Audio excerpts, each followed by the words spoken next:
Hello student.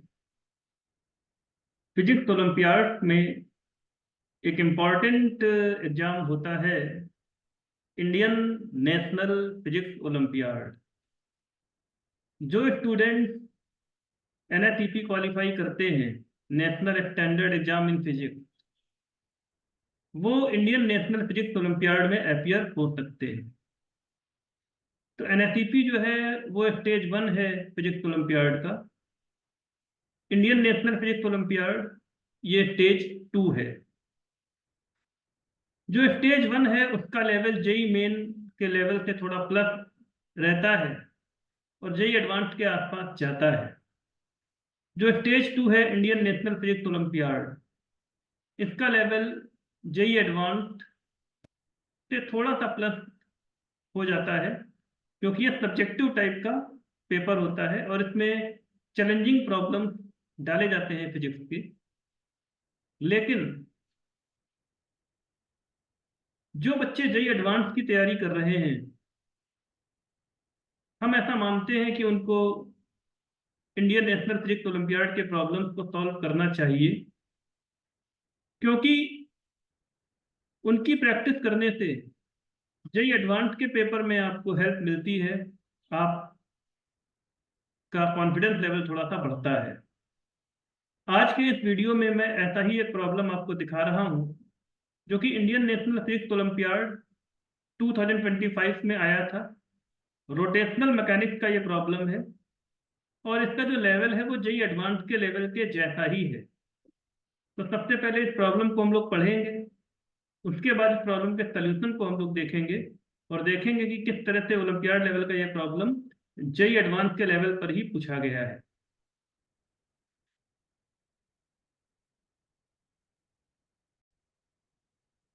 तो आइए देखते हैं ये क्या प्रॉब्लम था।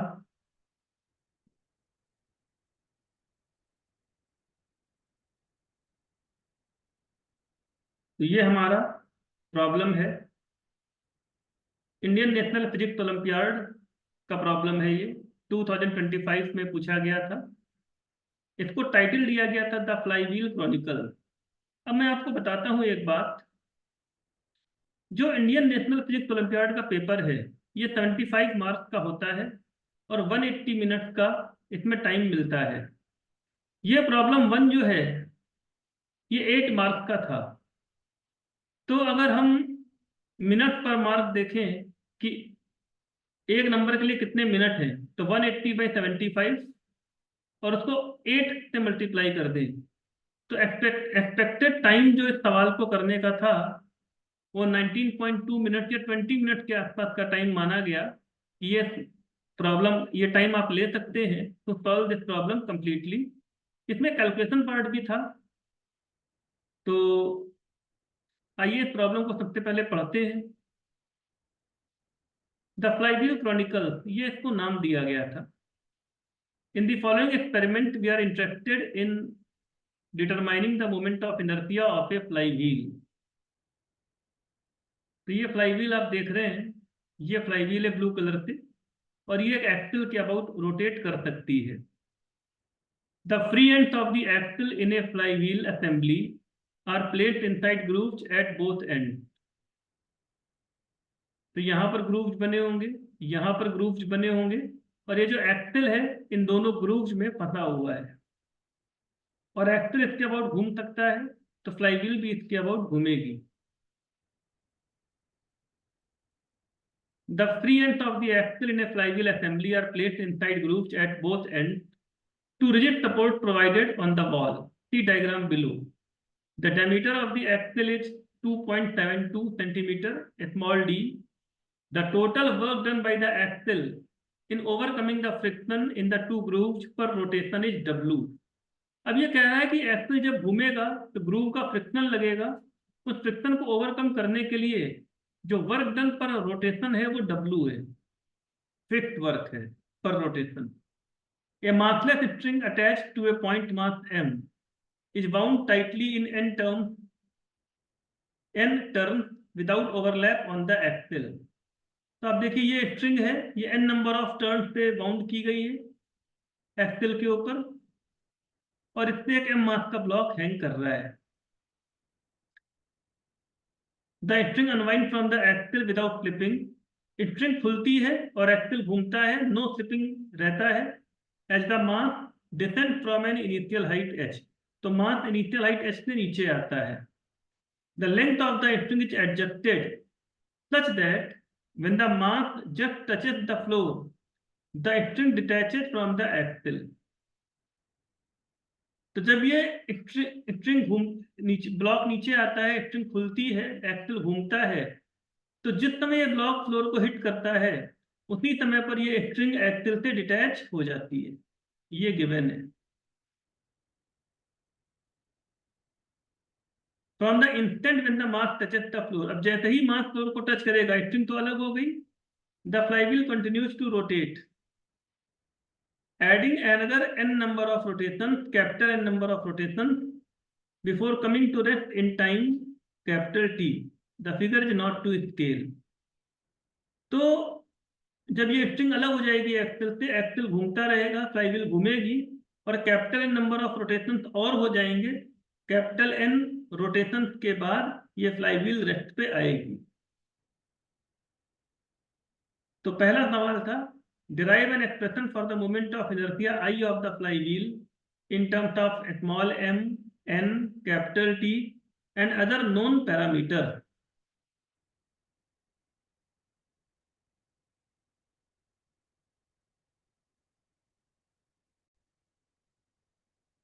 तो बच्चों ये जो सवाल आपने पढ़ा अभी, इसमें मल्टी कॉन्सेप्ट सवाल है ये। सबसे पहली बात तो इसमें मैकेनिकल एनर्जी का कॉन्सेप्ट हमें अप्लाई करना है। ये ब्लॉक जब नीचे आएगा अपनी पोटेंशियल एनर्जी को लूज करेगा, और वो जो एनर्जी को लूज करेगा वो फ्लाईव्हील को और ब्लॉक को काइनेटिक एनर्जी की फॉर्म में मिलेगी। साथ ही साथ वो फ्रिक्शन का जो वर्क है उसको ओवरकम करने के काम में आएगी।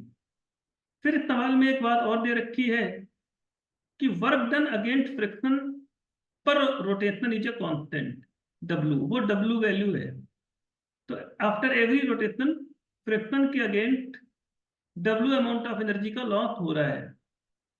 इसका ये भी मतलब है कि जो फ्रिक्शन का टॉर्क है फ्लाईव्हील के ऊपर, जो अपोजिंग टॉर्क है फ्रिक्शन का, तो वो एक कांस्टेंट वैल्यू पे है। तभी पर रोटेशन जो वर्क है वो W रहता है।